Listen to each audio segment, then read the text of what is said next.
Shalom uvracha. We are privileged to study together Parshat Va'etchanan. In our parasha, in the 6th chapter of Deuteronomy, Dvarim Vav Yudchet, Ve'asita hayashar ve'hatov be'einei Hashem. You shall do that which is just and good in the eyes of God. But what's the meaning of this double expression? What's the difference between yashar and tov? They both seem to be meaning some type of levels of proper behavior. What message is the Torah imparting? Rashi quotes the teaching of our rabbis that hayashar v'hatov, this expression implies going beyond the law. Zo pshara v'lifnim mishrat adin. This is a reference to the importance of pshara, of compromise. Why compromise? What about the exact law? Maybe the Torah is teaching us to go beyond. Hayashar v'hatov, lifnim mishrat adin. We are required to go to the extra spiritual mile, and expand our activities beyond the technical law. Bava Metzia 83a. They tell us of a great rabbi, great man, Rabbi Bar Chanan. His workers, his porters, his movers were careless in the way they were moving his barrels.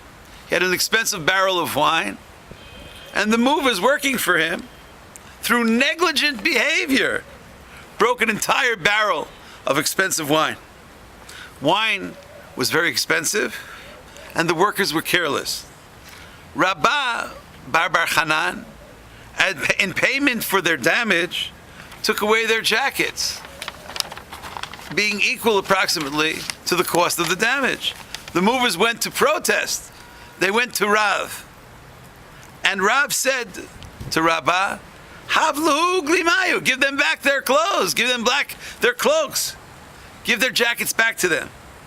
I have to give them back to them, but they owe me money. Amar le dina hachi, is that the law? Amar le, yes, that is the law. You know why? Because we read in Proverbs chapter 2, Leman telech b'derech tovim, walk in the ways of those who are always doing good. Follow in the pathway of the tov, the ways of the good doers. But the story doesn't end there. And they continue their plea to Rav, and they say, yes, okay, he gave us back our clothes, but we worked so hard. You know, we're laborers, we don't really have so much money. So Rav says to Rabbi Bar Chanan, pay them the full day's salary. I should pay them a full day's salary? They broke my wine, they broke the barrel. Is that really the law? Dina hachi, he says. Is that the law? So Rav says, yeah, well, yes. The end of that verse in Proverbs reads, V'archot tzadikim tishmar. Follow in the pathways, in the footsteps of the truly righteous. As Nimukei Yosef writes in his commentary, look for a level of compassion. Yes, maybe you don't really owe them the money, but l'rachem al habariot. There's a teaching in the Talmud, Bava Metzia, which speaks about the law of Dina Debar Mitzrah. Roughly speaking, it means that when someone is selling property, there is a special privilege, there are special priority rights to someone who already has a property adjoining to this property that's being sold. So much so that if one sells the property to someone else, they have a right to even demand to buy it from the purchaser. Why can't I just choose to sell to whoever I want?